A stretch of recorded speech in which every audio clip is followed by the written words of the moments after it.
Hi, I'm Brian Grant, and you're listening to On Time, the Brian Grant Foundation podcast about living with Parkinson's. If you want to know more about Brian Grant Foundation, go to briangrant.org. Hello, everyone. Thank you for joining us today. As we prepare to gather in Barcelona for the World Parkinson Congress in a few months, we are speaking with people impacted by Parkinson's from all corners of the globe to hear about their life experiences as they face the challenges this disease brings. Most of us who will be tuning into this podcast live in the United States and Canada, where there is some public awareness of Parkinson's disease and some understanding of the impact it has. But this awareness can be limited, and the misconceptions and misunderstandings about Parkinson's disease may be rampant in many parts of the world. The stigma that we feel we are burdened with can have even greater devastating effects on the lives of so many in our Parkinson's community in parts of the world that we may not be familiar with. I'm Dr. Soania Mathur, your host for this series of On Time, a Parkinson's podcast. And in this episode, Hannington Kabugo, an amazing advocate and hands-on dedicated leader in the PD community, is joining me from Uganda. Welcome, Hannington. Happy to be part of this. Thank you so much. I'm truly feeling privileged, Hannington, to be speaking with you today because it was your story that opened my eyes to the inequity in care opportunities and the impact that this disease has on quality of life for people living with PD and how that experience differs depending on where you live. You really opened up my eyes to those issues. And your work truly inspires me to take action, to try and help in some way, because I think we've said this before, when you know better, you have to do better. So I'm really looking forward to have you share with our listeners. Hannington, maybe we can start off with you telling us a little bit about yourself and the organization you started, and also the work you're doing for Parkinson's Africa. Thank you so much, all. The network is just so annoying. And I just had to pull over at a mechanic's shop. So behind me are just spares because this is really, really important. We always have a lot of traffic jam in Uganda. So I couldn't beat the time, but I had to pull over and walked into a friend's mechanic shop. So kindly forgive me for the background, but this is a true African coverage. So bear with me. My name is Hannington Kabugo, and I'm the country director of Parkinson's Sibuko, Uganda, and I'm the founder of Parkinson's Sibuko, Uganda. Parkinson's Sibuko means Parkinson's is not witchcraft or a curse. And I'm the program coordinator for Parkinson's Africa. I always call it the mighty Parkinson's Africa because my boss Motola found it really important that we have a whole body that governs or that manages all our problems in Africa, because the problem we have in Uganda are the same problem in so many parts of Africa, other countries of Africa. And I hold a bachelor's degree in food processing technology. So I'm a food scientist, and I'm the only boy with two other girls, and I'm the last born.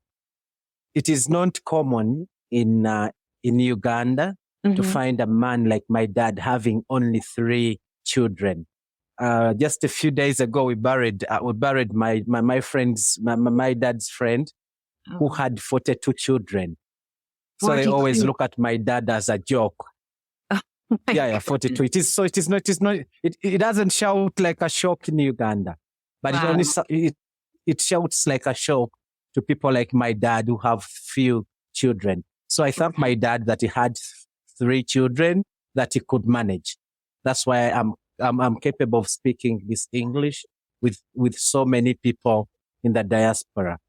Parkinson's Sibuko is a great organization that I founded myself because of the myth people have about Parkinson's in Uganda.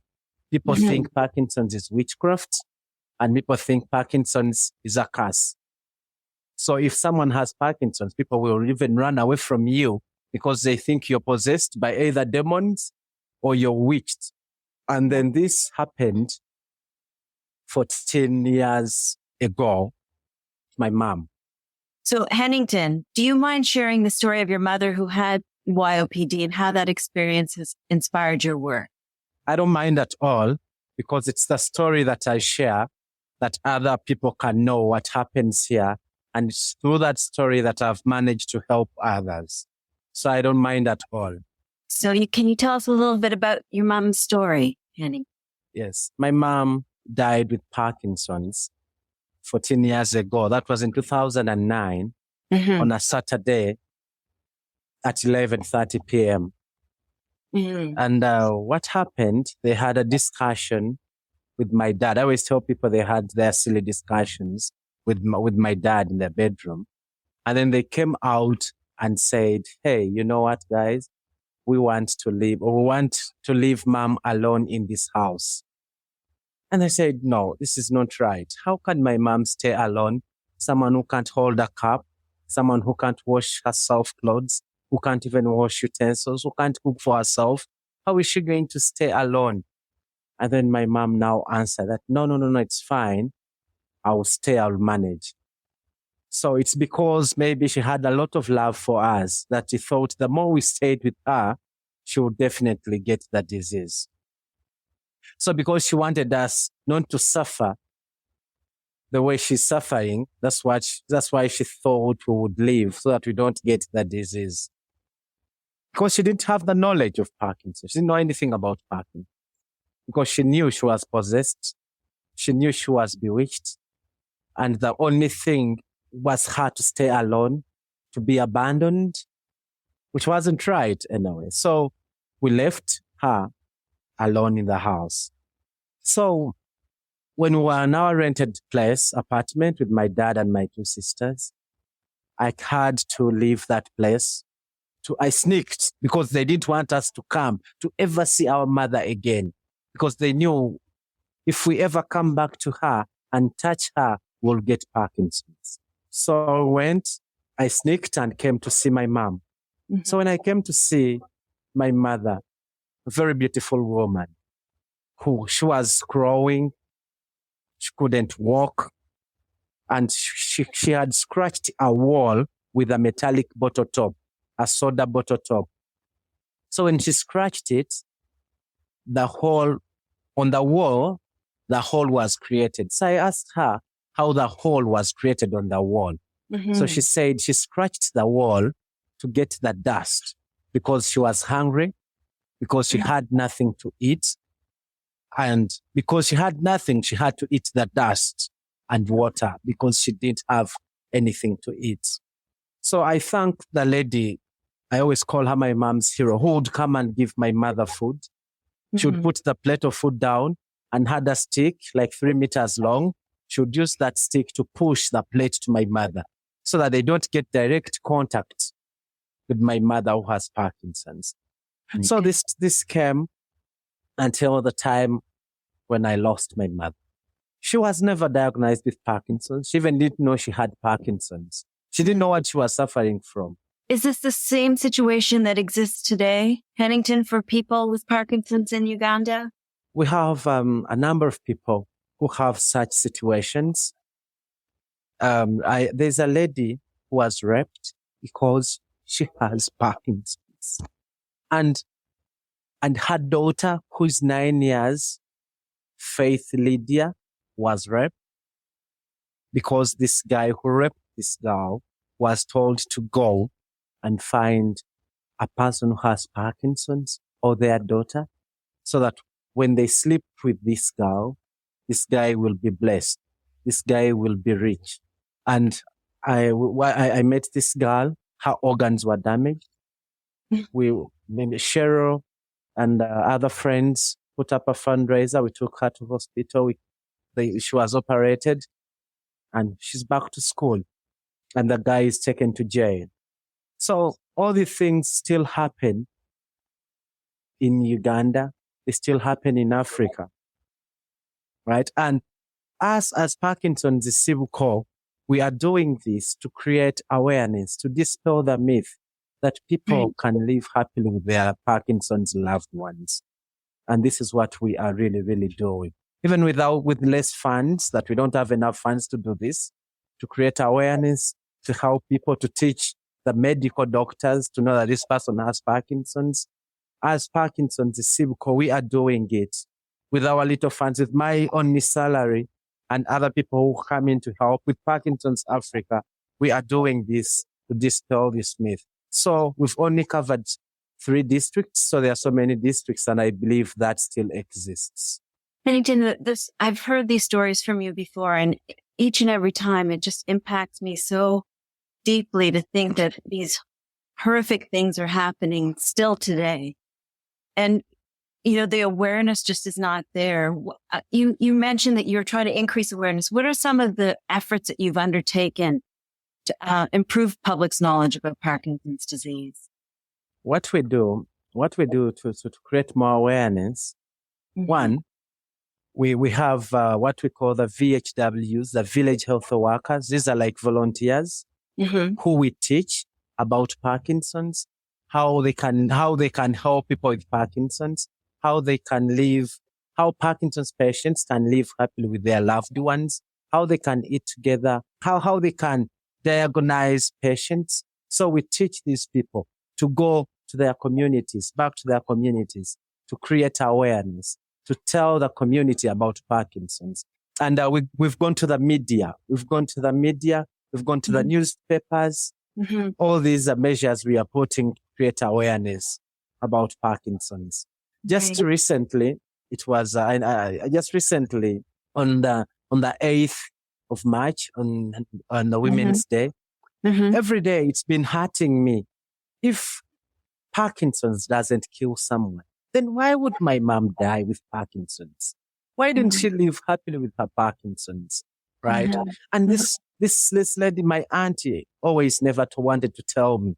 But on the 8th of March, she opened up and told me. I never wanted to tell you this because I knew this was hurting you. By this time, I can tell you that your mom was alone in the house. She wanted to stand up, maybe to walk. She was hungry to find something to eat. And she fell down and hit her head on the floor. And she was found after 3 days unconscious and taken to hospital. So that's why my mom died. I'm so sorry, Hannington. That's just, for you to hear that must be so devastating to you. I'm so sorry. Yeah. But it's okay that I know why she died. Even with Parkinson's, she fell. So it's my responsibility. It's my role to create awareness that no one dies my mom's way. Right. It's amazing the work that you're doing. Hannington, you also are often informed about people that are living like your mother lived with Parkinson's disease, and you actually physically go out and meet these people. Can you tell us a little bit about that outreach work that you do? Meeting these people with Parkinson's, right? It's quite a big work. It's a lot of work, yes, but it's quite my passion and love to do this, right? One, as the only Parkinson's advocate in Uganda of 40 million people without funds, you teach the medical team, you go to the newspapers, you go to the TV, all that needs funds, right? I've just gotten a new job, but I've been working for around $160, right? So you can imagine how I would do all this with only my salary, that I have to pay my own bills, take care of my family, take care of myself, and then look for patients, right? Recently, I met Miriam, who was in her house. This is quite a story that is similar to my mom, who was in her house for 10 years, but she was in her bedroom for 8 years. In your bedroom for 8 years, not even opening up the window. So she was in darkness for 8 years, right? Someone was just putting food and pushing the food right there, right? Like the way they did to my mom, right? And her house was all in the jungle because the whole village would tell you, there is a witch. That house has a witch inside. And no one would come closer to that house, because they knew there is a witch inside. And now this witch in the house is just a Parkinson's patient. So I got this lady right out of her room. I brought her out of her house. She looked at my face and she said, I must be Jesus. My goodness. Because she has never thought of this. She said, you must be Jesus. I've not seen light for the last 8 years. You can imagine 8 years, you don't bathe. 8 years, you don't shave. Everything. You can imagine all the hairs. 8 years. Your nails. She had long nails like this, right? Like for an animal. I had to get her, clean her up. You can imagine 8 years. You susu where you're sleeping. 8 years, you poo where you're sleeping. I got her. I brought her in my house. Unfortunately, she was so paralyzed that I couldn't help her. The legs were all paralyzed. She had bed sores, and her name is called Miriam. She's happy to share her story because I later brought her in my house. I took care of her. I washed her. I told her, I am a man, you're a woman, but don't fear anything because I'm your savior. So I have to clean you. I'll wash you. I'll shave you. I'll cut off your nails. And I have to show the world that it is not witchcraft. It's a science. It's a disease like any other disease. I got her, I cleaned her up. We would eat food together in my house. And she can't sit, she can't walk, she only eats, she only sleeps. She eats when she's asleep, but she's very happy.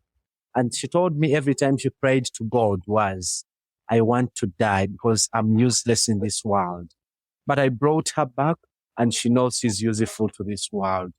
I later took her back to her community and everyone who called her a witch can see her as a human being now. So these are some of the testimonies that I give. But we can't do this without help of people bringing in literature to help us in our training, without funds, because even transporting, even getting people like Miriam who had bed sores, need medication, they need to be taken care of. She needs Pampers even now. Her flow just comes out every time. She needs Pampers, she needs medication, and I can't afford that. So I call upon anyone who can help such people. It's not only Miriam, but there are so many other people in Miriam's situation. And that's why I think, Hannington, these sorts of stories are so important to share with the world, because we really don't have any idea of how tormented people are in certain parts of the world with this disease. And, once you know about it, you really have to do something about it. And I know that you will never get your mother back, Hannington, but the service that you do for people like Miriam in the community is doing such good work for your mother's memory. Like it's amazingly impactful for those people that you're working. And I'm so proud to know about the work you're doing and inspired to do something myself as well. And I think you probably inspired all our listeners. Thank you. Hannington, you mentioned that you are the only Parkinson's advocate for the country.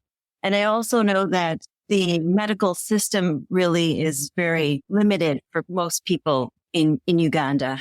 I believe there's only one neurologist. Is that correct for the country? The only available government neurologist is one, true.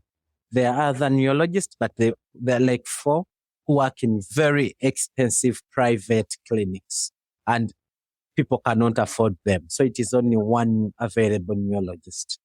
And this has also given me another challenge in some of the trainings that I've been doing. Mm-hmm. One, I went to train the medical team. I met some patients. Mm-hmm. When I started Parkinson's Sibuko, we have taxis as means of transport in Uganda.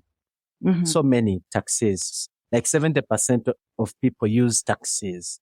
Mm-hmm. So I put stickers on taxis. Each taxi carries 14 passengers and it can go like 5 rounds, 5 and then 5. So like 10 times. So if it moves 10 times, that means it has 140 people a day. So when I put posters, people started calling me. Hey, I have my auntie, I have my uncle, I have my this. And then I set up a workshop to train people about Parkinson's. I was checking Google. I was checking on Google, getting information, and then writing down, because some information I had to print. So I was writing down some information, and then I bring it back, and then I have to translate, I can't afford someone to translate in the local language. So I would use my few words to translate. And then I told these people how Parkinson's was a science. It's not witchcraft. You should go to nearby health centers. So the people I trained, some of them went to the health centers and they met doctors and nurses. This guy who is a Muslim, a staunch Muslim guy, met a doctor and told the doctor how he has Parkinson's. The doctor said, no, this is not Parkinson's. You drink a lot of alcohol. And then this guy said, I've never tasted alcohol my entire life. Said, now you're in problem. You either have to do an MRI, they check your brain. And this guy said, I've walked 14 kilometers to this facility. I couldn't afford my transport. How would I afford an MRI? The next call I received from this guy was, hey, you told me this is not witchcraft. Even the doctors don't know about this disease. This is typical witchcraft. Then I said, what am I supposed to do? So I started training them. I said, I have to train now the medical workers about Parkinson's because they also don't know. Remember, I'm not a medical personnel. I'm a food scientist. And then I'm teaching the medical world about Parkinson's. So to prove to me these guys needed a neurologist to come and confirm. This guy, the neurologist, wanted $500 that I couldn't afford. But later on, because I had passion and love, I started saving for it. Until I got it, I went with him after teaching these guys. And trust me, what this guy was teaching these people, they are the exact things that I taught these people. So this is when these people started trusting me.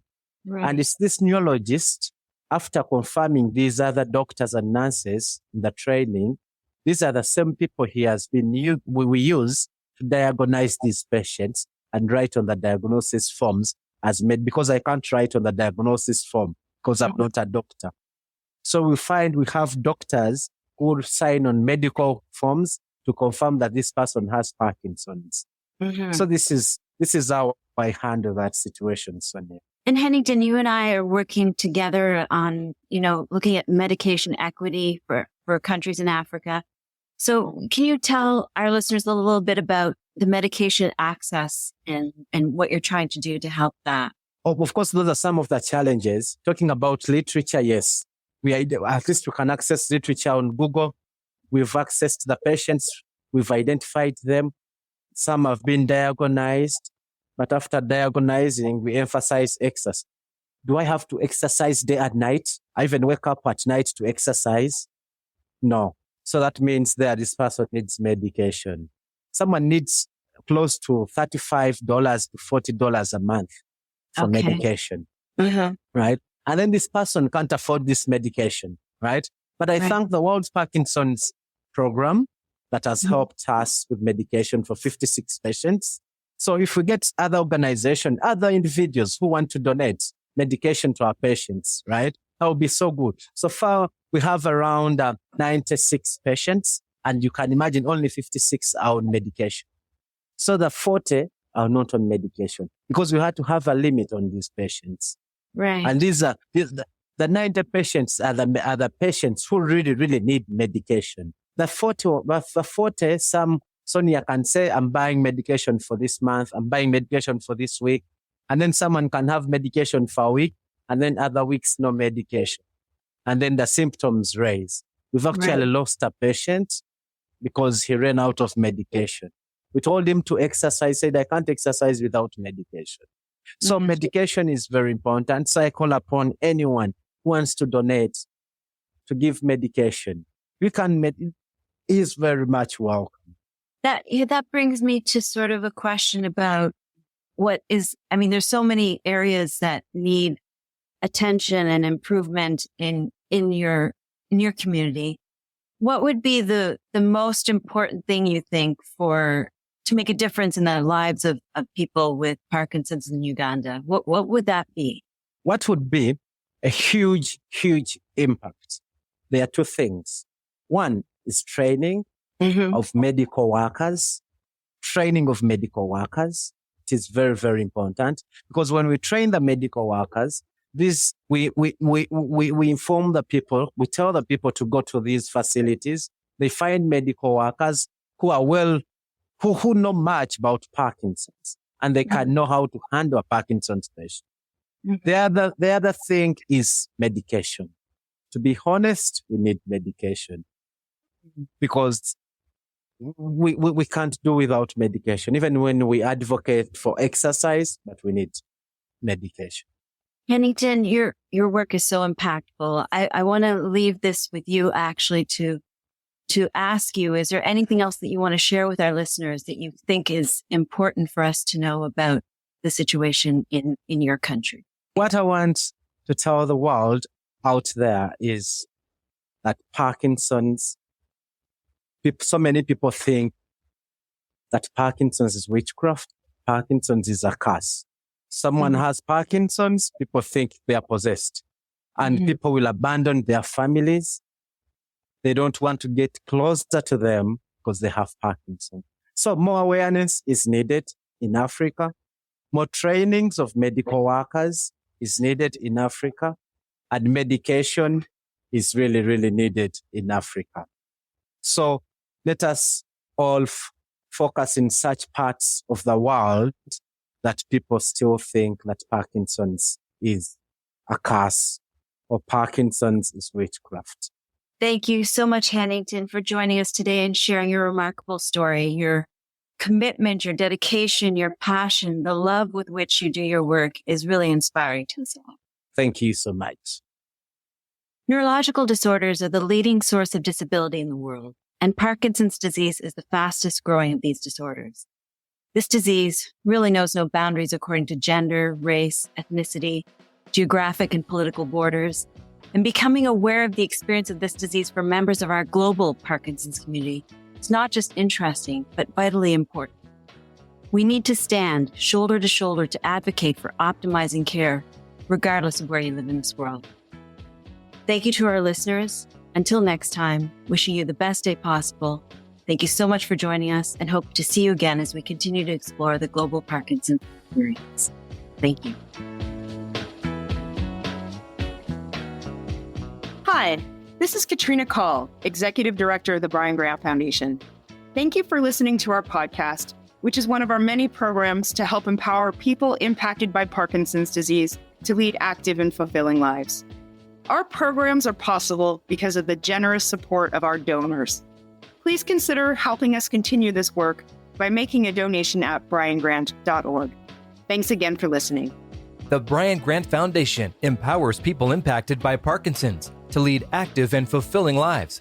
Help support our efforts at briangrant.org. A special thank you to Raphael Sadiq for providing the music for this podcast. This podcast is produced by Brian Griggs. Learn more at griggsproductions.com.